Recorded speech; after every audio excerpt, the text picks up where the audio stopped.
Welcome to Tales by WZ. Today's story is about a husband who got accused of cheating over and over, only to find out those accusations were a cover for his wife's affair. As you listen, ask yourself what you would do if the person you trusted most kept trying to make you feel guilty for something you did not do. My wife said, "I can't trust you," I replied. "Let's play the video." Then I hired a PI, invited her parents over, played the footage on TV, filed for divorce, and watched her drain our account and grab a family heirloom before a judge shut it down. I'm 35 and I never thought I'd be telling a story like this. My wife is 33 and we've been married for 6 years. Things weren't perfect, but I truly believed we were solid until about 2 months ago. That's when she started accusing me of cheating out of nowhere. At first it was small comments. "You're working late a lot. Who's texting you? Why are you smiling at your phone? I work in IT. My late nights are me staring at code and eating cold pizza. My texts are usually my brother and my college roommate sending me memes." I tried to laugh it off. I figured maybe she was stressed or insecure, or we just needed to reconnect. So I did what I thought a good husband would do. I showed her my phone, multiple times, full access, nothing to hide. But it didn't calm her down, it made her bolder. She started going through my stuff while I was in the shower. She checked my car like she was looking for proof. One day I found my glove box open and my center console dumped out. She even called my boss once to ask if I was really at work. When someone keeps demanding proof of your innocence, it stops being about reassurance. It starts being about control or distraction. Then came the public blow-up. 3 weeks ago, we were at a barbecue with friends. Everyone was relaxed, eating, talking, laughing. Out of nowhere, my wife snapped and went full meltdown in front of everyone. She started screaming about how I was probably sleeping with someone from work and how she couldn't trust me anymore. I was mortified. Our friends looked like they wanted to disappear. I tried to calm her down and told her we'd talk at home. She stormed off, and when we got home, it got worse. More yelling, more accusations, and then she hit me with, "I want marriage counseling. You need to prove you're not cheating. I deserve better than this." That's the moment something in my head shifted. Not because counseling is wrong, but because the whole thing felt too aggressive, too rehearsed, too defensive. Like she needed me to be the villain so she could be the victim.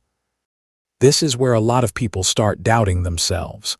If you keep apologizing long enough, you can start believing you did something wrong, even when you didn't. So I listened to my gut. I hired a private investigator. It cost me $2,500 up front for 2 weeks of surveillance. A buddy from college recommended the guy. Former detective, professional, calm. I told my wife I'd do counseling and whatever she wanted just to keep things normal while the PI worked. She seemed satisfied, like she'd finally broken me down. The PI started following her on Monday. By Wednesday, he had something. She had been meeting a guy at a coffee shop every morning after I left for work. Not a quick meet-up. Cozy, holding hands across the table, kissing in the parking lot. Thursday, they went to a motel, the Riverside, that sketchy place off the highway. They checked in at 1100 a.m. and came out around 200 p.m. Friday, same thing, different motel. The PI sent me photos, timestamps, and video footage, clear evidence, professional documentation. I felt like I'd been punched in the stomach, but right behind that was a cold kind of relief. I wasn't crazy, I wasn't paranoid, I was being played. When someone accuses you nonstop, it can be projection. And projection is one of the oldest tricks in the book. I didn't confront her right away. I wanted one clean moment with witnesses where she couldn't twist the story later. So I called her parents. They're traditional people, big on marriage vows and family reputation. I told them, "Can you come over Sunday afternoon? I need to discuss something important with you and your daughter." They agreed. Sunday came. My wife didn't know they were coming. I told her we needed to talk about us, and she agreed, probably thinking she'd get another chance to accuse me and demand an apology. Her parents arrived at 2 p.m. My wife looked confused, but tried to play it off like it was a pleasant surprise. We all sat in the living room with the coffee table in the center. I had my laptop ready. I started calmly. We've been having some issues lately, specifically accusations that I've been cheating. Her dad nodded. She mentioned you've been distant, I said, so I want to clear the air and show everyone exactly what's been going on. I connected my laptop to the TV and pulled up the first video. My wife at the coffee shop kissing that guy. The room went silent.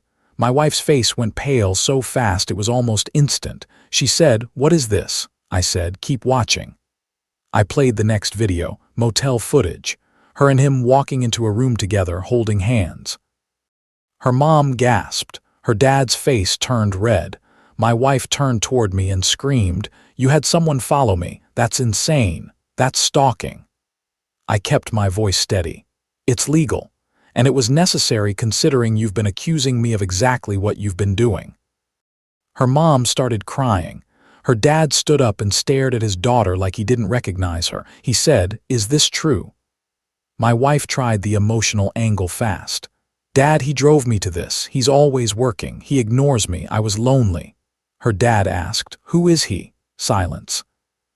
He said it again, louder. "Who is he?" She finally whispered, "Someone from my book club." I looked at her and said, "You told me you were going to yoga on Thursday mornings." Lies stacked on top of lies, and she still wanted to act like she was the one being wronged. I said, "I want a divorce. I'm filing tomorrow." She started screaming again, this time about privacy and control and how I was abusive and manipulating the situation. Her dad cut her off. "You're on video walking into motel rooms with another man. What exactly is being manipulated?" Her mom was sobbing, repeating, "How could you do this to your marriage?" My wife turned back to me with tears streaming. "Baby, please, it was a mistake, a stupid mistake. I love you. I'll end it right now. Please don't do this." I said, "You accused me of cheating for 2 months. You made me feel guilty.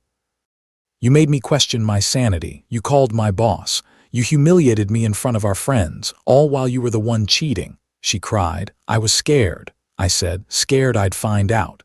Her dad spoke quietly like the words hurt him. "That's not how innocent people act." Her parents stayed about an hour. Her dad didn't hug her goodbye. He just walked out shaking his head. After they left, my wife tried everything. Promises, begging, counseling offers, deals, tears. I told her to sleep in the guest room. The next morning, I filed for divorce. A week later, the fallout got worse. She went into damage control mode. She called everyone we knew. In her version, I was an abusive, controlling husband who hired someone to stalk her, and she made one mistake because I was emotionally neglecting her. My phone blew up. Her friends attacked me. Her sister called me a psychopath. Even some of my friends said hiring a PI felt intense. I sent the coffee shop video to anyone who questioned me, not the motel footage, just enough to show the truth without turning it into a spectacle. Most people went quiet after that. A few still defended her anyway. Everyone makes mistakes. Marriage is hard. You should have communicated better. Communicated what exactly?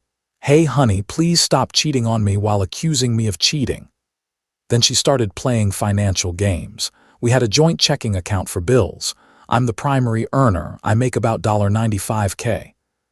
She makes about $40K working part-time at an art gallery. Our joint account had automatic deposits from both paychecks. 3 days after I filed, I checked the account. She withdrew $8,000, just took it. Left about $1,200 for bills. I called her and asked where the money went. She said, "My money, I needed it for a security deposit. I'm moving out." I said, "That's bill money. The mortgage is due in 5 days." She said, "Figure it out. You're the one who wants this divorce." That told me everything about how she viewed fairness. She could cheat, accuse me, drain the account, and still act like I owed her kindness.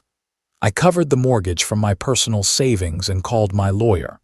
My lawyer told me to document everything and not argue with her directly. Then my wife started showing up at my office. She appeared in the lobby crying and making scenes. Security escorted her out twice. The second time, she was yelling about how I destroyed our family and how she was getting threats online because of me. I hadn't posted anything online, but the video apparently got shared by a mutual friend in a group chat and spread. She blamed me anyway. Then I found out the affair partner was married too. His wife found out not from me, but from someone else. He was headed for divorce as well. My wife tried to blame that on me too. I told her he ruined his own life when he started sleeping with married women. A few days later, she emailed me a long message, pages of it, explaining how our marriage lost its spark, how I stopped trying, how she deserved passion, and how meeting this guy reminded her what love feels like. She ended it by saying she hoped we could be friends someday.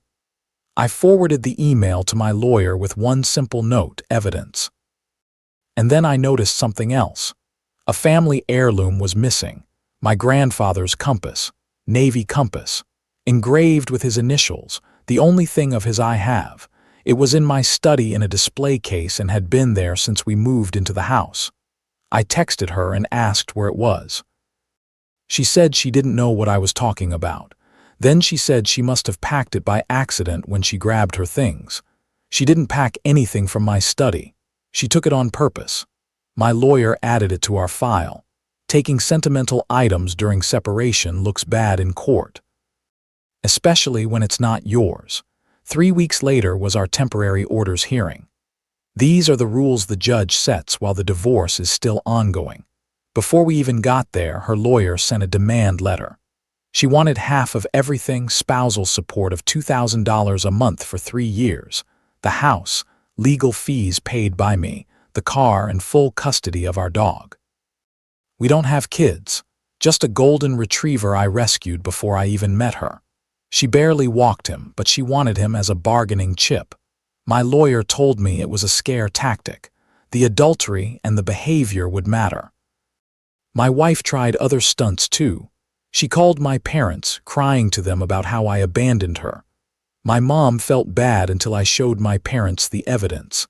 That ended the sympathy calls. Then my wife tried to mess with my job. She called my company's HR and claimed I used company resources for personal matters and created a hostile work environment. HR called me in. I stayed calm, told them I used my personal laptop and personal funds for everything, and kept my personal issues out of the workplace. They dismissed her complaint and warned me to keep it that way. The irony was that she was the one showing up at my work making scenes, but she wanted me to look like the problem. The week before court, she showed up at the house at 11 p.m., pounding on the door. I didn't answer. She sat on the porch crying and yelling for 2 hours until neighbors called the cops. She told the cops I was keeping her belongings.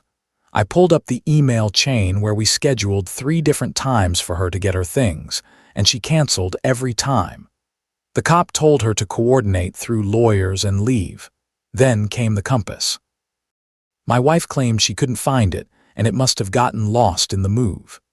2 days before court, her affair partner posted a photo online of him and my wife at a park, and hanging from a chain around his neck was my grandfather's compass. I stared at the picture like my brain couldn't process it. It was not an accident, it was a choice. I sent the screenshot to my lawyer immediately. Court day came. My lawyer presented the affair evidence, the money withdrawal, the harassment at my office, and the compass. Her lawyer tried to spin it. My client was emotionally vulnerable. The marriage had been failing. She made a mistake. The judge asked my wife directly, "Did you withdraw $8,000 from a joint account 3 days after your husband filed for divorce?" My wife admitted it. Then the judge asked, "Did you take an item belonging to your husband, a family heirloom, and give it to your affair partner?" My wife stuttered and said it was an accident.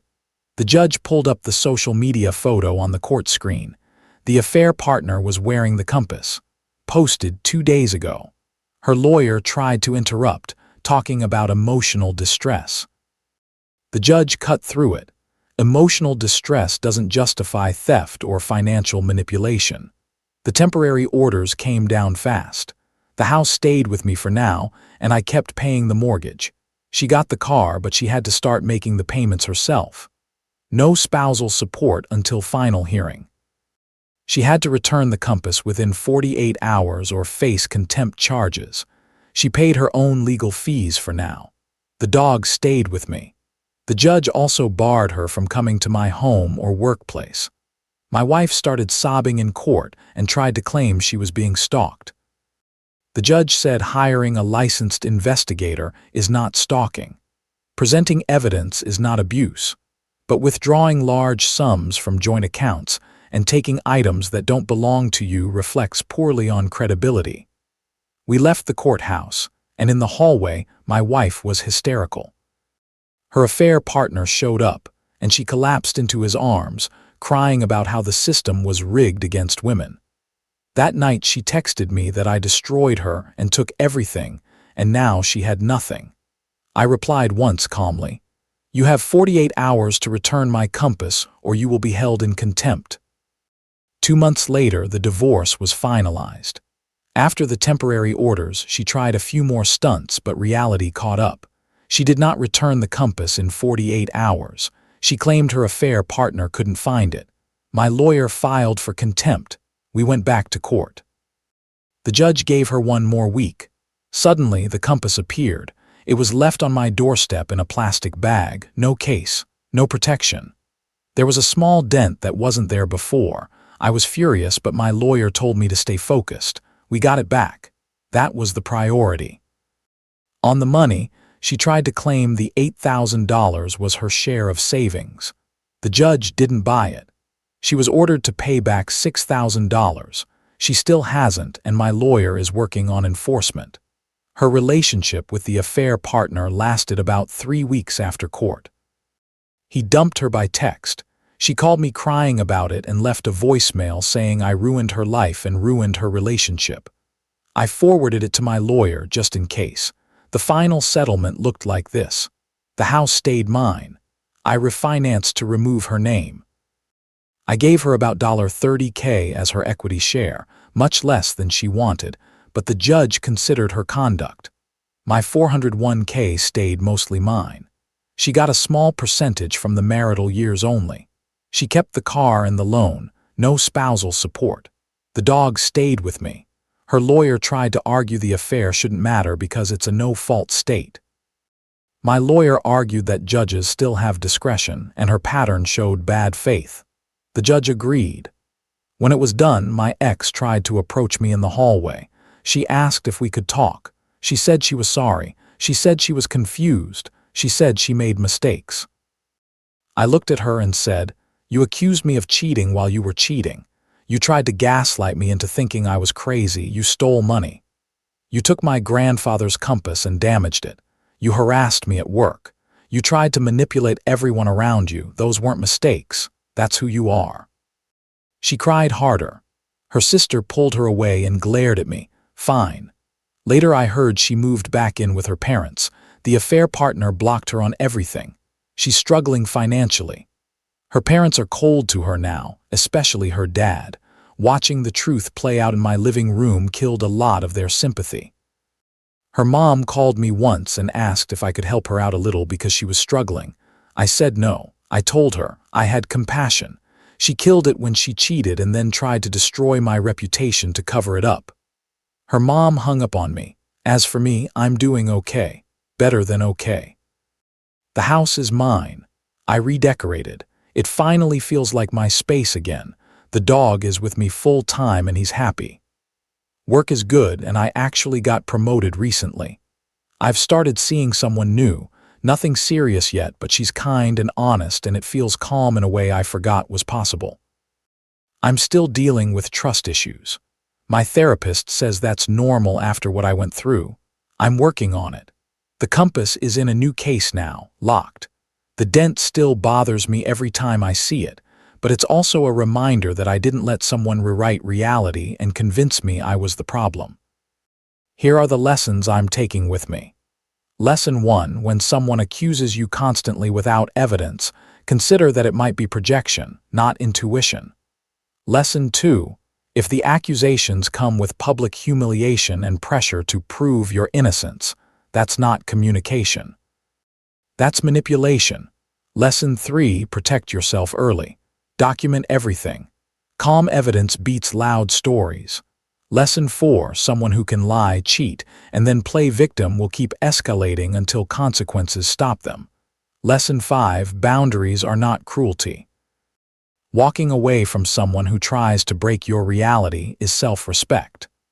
What would you have done the first time the accusations started getting aggressive? And if you discovered proof like this, would you confront privately? Or would you bring witnesses so the story couldn't be twisted later?